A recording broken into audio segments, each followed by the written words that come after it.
कौन थे साईं बाबा के प्यारे छोटू भैया? एक ऐसे भक्त थे जिन्हें बाबा प्यार से छोटू भैया कह देते, और बाबा के अगर आप उन्हें भैया भी कह देंगे तो गलत नहीं होगा, क्योंकि बाबा ने खुद उन्हें छोटू भैया कहा है।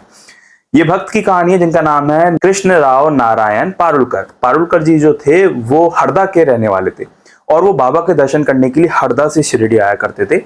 और एक दिन वो शिरडी में ही थे और बाबा से मिलने एक और भक्त आए जो कि पूना से आए, और पूना से वो भक्त बाबा के लिए पादुकाएं बनवा कर लेके आए। वैसे तो बाबा किसी तोहफे का इस्तेमाल नहीं करते थे, बाबा के पास ग्रामोफोन था, घोड़ा गाड़ी थी, और तमाम जो तोहफे थे, तमाम जो गिफ्ट्स थे, बाबा उन्हें रख लेते थे, उनका इस्तेमाल नहीं करते थे। लेकिन बाबा ने ऐसा पहली बार किया कि वो जो पादुकाएं बाबा ने ली और बाबा ने अपने पैरों में पहनी, और उनको पहनने के बाद बाबा लेंडी बाग सैर के लिए निकल गए।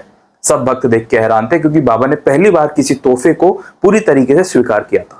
बाबा लेंडी बाग घूमने निकल गए, और लेंडी बाग में घूमने के बाद जब वहां पर लौटे तो बाबा के दर्शन कर रहे थे बाबा के प्यारे छोटू भैया यानी कि पारुलकर जी, यानी कि श्री कृष्ण राव नारायण पारुलकर। अब श्री कृष्ण राव जी को देखकर बाबा बोलते हैं कि तुम हरदा से इतनी दूर किस तरीके से परेशान होकर घूमते फिरते आते हो, और बार बार शिरडी क्यों आते हो? असल में जो कृष्ण राव जी थे वो हरदा से आते थे, और हरदा में उस जमाने में इतना ट्रांसपोर्ट सिस्टम नहीं था, तो वो जंगलों से होते हुए बैलगाड़ी और जो उन्हें मिलता था काफी लंबा सफर तय करके शिरडी पहुंचते थे। और यही बात बाबा उन्हें समझाना चाह रहे थे कि अपने शरीर को कष्ट देकर आप इतना लंबा सफर करके शिरडी क्यों आते हो? पारुलकर जी का जो जवाब था वो सुनकर बाबा भी प्रसन्न हो गए। उन्होंने बोला कि देवा, मैं आपके दर्शन करने के लिए आता हूँ, और इसके अलावा कोई इच्छा नहीं रहती। मैं चला तो जाता हूँ हरदा, लेकिन कुछ समय बाद आपकी याद आ जाती है तो शिरडी लौट ही आता हूँ। अच्छा, ये सुनकर बाबा बहुत प्रसन्न हुए।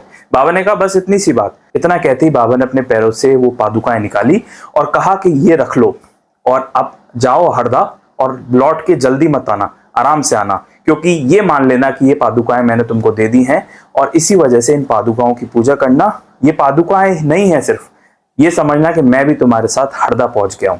ये कहकर बाबा ने उन्हें पादुकाएं दी, और छोटू भैया जो इन्हें प्यार से बाबा बुलाते थे उनको वो पादुकाएं दी गई। और आज भी उनके वंशजों के पास, उनके परिवार के पास बाबा की पादुकाएं और एक पोर्ट्रेट मौजूद है। देखा आपने, बाबा अपने भक्तों के बारे में कितना सोचते थे कि उनके भक्त को कष्ट ना हो हरदा से शिरडी आने पर। बाबा ने कहा कि तुम हरदा में ही रहो, और ये मान के चलो कि इन पादुकाओं के साथ मैं शिरडी से हरदा पहुंच चुका हूं। इस पेज पर ऐसी ढेर सारी वीडियोस अपलोडेड हैं जिनको सुनने के बाद, जिनको देखने के बाद आपको ऐसा लगेगा कि ये कहानी तो आप ही की है। ढेर सारी ऐसी असली कहानियां जो 1918 से पहले की हुई थी, और जिसमें बाबा से मिलने के लिए कितने सारे भक्त आया करते थे, उन सब की कहानियां और ढेर सारी कहानियां इस चैनल पर अपलोडेड है। मिलेंगे एक नेक्स्ट वीडियो में। ओम साई राम।